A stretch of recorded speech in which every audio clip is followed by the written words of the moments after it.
Hi. Hello, friends. Hello. How you doing? Those smell nice. You tried one. Did you like it? I think so. You want one? No. What are we doing? We're playing a game. It's called Let's Get Deep BFF Edition. So the premise is we'll ask questions and then we will both answer them if we feel comfortable. If it's something we don't feel comfortable with, I feel comfortable exchanging it for something else. There are this is traditionally played just around a table, not broadcast. So right. there might be some questions that we just don't feel. There are light questions. There are big questions, and there are bigger questions. Okay. As say the cards. Yeah. It says whoever texted the other first or last goes first. I would. You thumbs up mine. Does that count? No. You messaged me last. I would say it would be required to be an actual message and not a reaction. Okay. So let's start light. Let me turn my mic back up. Somehow I got turned down. Oh, mine did too. All right. We're going to start light. You ready? Yes. I fear this is geared more toward a younger Probably, crowd. But we'll see. This is because this one says, "Who do you eat lunch with at school?" At school, Daniel. Sometimes we braid each other's hair. I mean, at work, I eat lunch by myself. Me, myself, and I. When we were in school, though. Oh, when we were in school, we were eating lunch together. Yeah. With our whole little menace group. Yeah. That the group around us would change from like semester to semester sometimes. But we almost always got lucky and like had either like a class at the same lunchtime, like the lunch period, or like had the same lunch period. I don't recall a time when I didn't have lunch with you. Right, that's what I was just sitting here thinking. Because I remember like my freshman year not like I remember distinctly going into the cafeteria the first like semester of freshman year, like the first day, and being like, I have no one to sit with. We didn't start hanging out till sophomore year. Yeah. And I found like I did have like a group of friends that I had like from middle school. So I found like a couple of them and was like, can I sit with y'all? And so like I would sit with them and then like we became friends and they kind of like intermeshed with us a little bit, but not like a lot. And I kind of like drifted away from them some. And then there were others that were just like in and out. And then there were some that you played softball with. Yeah. And it was a conglomeration of groups. But yeah, I don't recall us not having lunch period together. Yeah, me neither. So. All right, which one are you picking? Give me a big questions.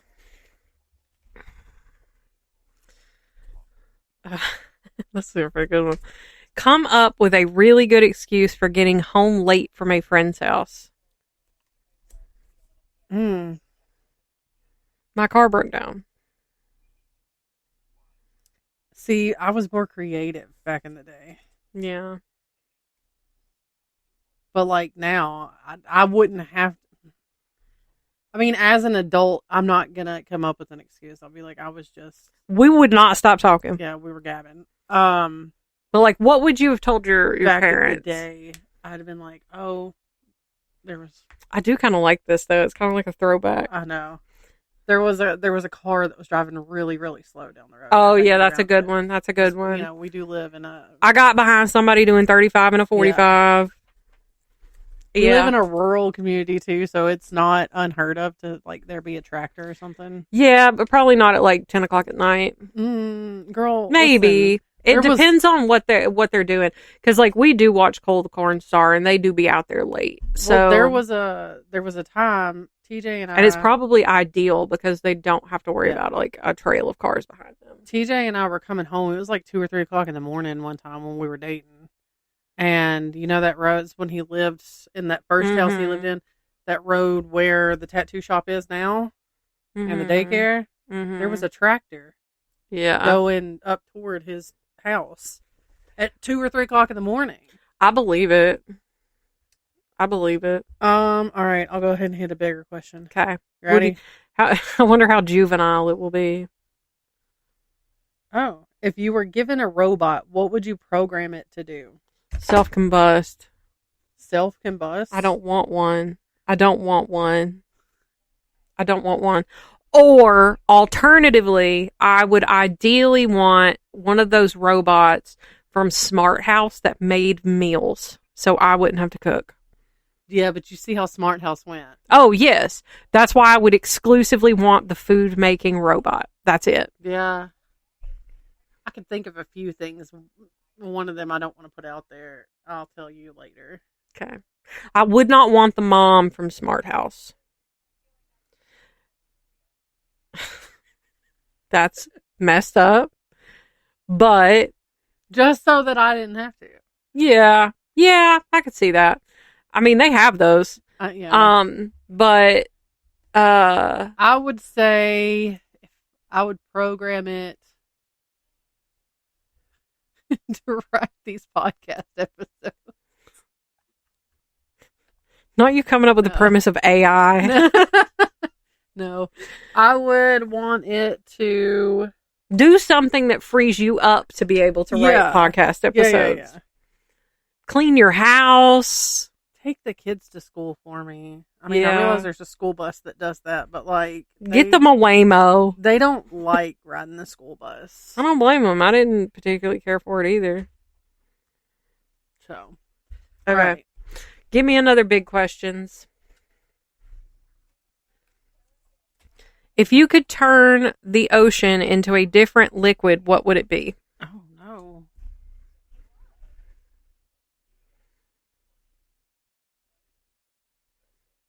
I would almost be inclined to say I would change it from salt water to fresh water. That's kind of However, it would become more of a commodity if it was drinkable. Yeah. And I like that it's corrosive with salt. I like that for it. Yeah. So I would probably turn it into Diet Coke. I was thinking Mountain Dew. Do the do. Yeah. Okay. Can you imagine if it was made of milk? Oh. All right. I'm going to go with a light. Okay. I don't even like these light ones. Do you have a piggy bank? I do. It's up there. It's a Harley Davidson piggy bank. I don't think I have. I mean, I've got I begged for that one. I don't have a piggy bank, but we've got a thing that we keep change. This is literally a hog. It's the only acceptable use for calling something that's got Harley Davidson on it a hog, because it is a hog. I'm sorry. I find calling a Harley Davidson a hog a little bit cringe. I'm sorry. I can't do it. There's a book, we were talking in the ketchup episode, a series of books that we like, or that I like. There's also these E.J. Copperman ones. There's a whole book where the main character deals with motorcycle people, and she keeps calling it a hog, and I'm like, I can't take you seriously. Please stop. We've got the big jugs of water for water coolers. Yeah. We've got one of those that we just drop change in. Daniel has one of those. I just use my little hog. Give me a bigger questions. Do you ever picture your future self? What do you look like? Here's the weird thing. When I was younger, yes. Mm-hmm.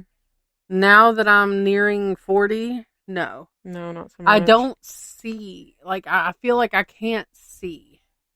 Mm-hmm. Maybe if I am trying to wishfully think that one day we're going to move to the beach. Right. I can see myself going to the beach just on a Tuesday after work for no reason. Just to kind of chill. But as far as being able to tell what am I going to look like and all that, I can't see. I can't see that. And that kind of scares me, to be honest with you, because I'm like, does that just mean that, like, I'm not going to get old? Yeah. I don't think so. Because, like, when I was a teenager, I had no idea I would be 36 years old. And now that I see, like, gray hairs, and I've even got, like, a couple of new ones springing out, I get a little excited. You've earned it. I'm like, I did that. Yeah. I grew that. And sometimes there's stressful stuff, and then I see a one sticking out right. It's like it's stuck straight out of my forehead, a little gray hair, and I was like, you could be having the worst day, and then you see a little gray hair sticking straight out like a unicorn horn. And I'm starting to see, despite being a smoker for like 10 years, I didn't develop any like fine lines around my mouth or anything, I guess because I did all of it in my 20s. And which also gets me off on a totally different topic, but I've been thinking of, we were talking about last month, I've been like thinking about cigarettes. Yeah. Still thinking about them. I've been looking on eBay for advertisements to frame. And I'm like, I had like 3 in my cart, and then I was like, I'm gonna sleep on it. I woke up the next day, girl, what are you doing? Right. I still kind of low-key want like a vintage Camel cigarettes advertisement, but I just need to find the right one. None of those spoke to me. Because I could get a Camel Crush one, because that's what I smoked. And I was like, no, that'll make me feeling some type of way. So I want like a cool vintage, like the Camel, like Joe Camel. Yeah. Like something cool looking. But that was still not what I bought that frame for, by the way. Oh. I finally figured it out. Did you? Yeah. But where was I going with this? Oh, fine lines. I don't have any like fine lines around my mouth, and like I'm not really seeing, like I'm just now really kind of starting to see them around my eyes. And like, of course, I've got my perpetual like scowl, so I'm getting a little bit on my forehead. You've been really good about a skin routine, though. Like, honestly, not really. I just got blessed. But as I am growing closer to 40, my skin is changing, and I'm like experiencing like a little bit of acne for the first time ever. So like I've been getting pimples because my skin's getting oily. And I just don't know what to do about it. So, I remember back in the day, my mom's face was so oily, like growing up. Moisturized. I guess about the same age as I am. Or was she just moisturized? No, she would have been older than I am now, honestly. No, it was oily. She used to get those little like thin sheets that you would do like this with. I have some of those, yeah. And that thing was transparent the other day. So if you have any oily skin advice, I'm happy to take it, because I've always been kind of combination, and the moisturizer that I use is greasy because it's for eczema, and I need that. So I don't know how to like combat the oiliness, but it's getting pretty foul. But yeah, otherwise I just got really blessed with good skin. So I took after my dad's side of the family, so I'm going to look like a shriveled up raisin, I'm sure. I didn't take after my granny in the fact that I'm already getting gray hairs. Yeah. She didn't have any, and she was in her 70s when she died, so. She really didn't. She really didn't. She would beg for it. She didn't, listen, she was like, I wish I would get a gray hair. Girl, she also didn't have to shave her legs. She shaved her legs once, and that shit never came back. And then she also didn't have any arm hair. It all just fell out. And then that didn't help whenever, like, and then, like, so she didn't have much to lose when she went through chemo and stuff. So,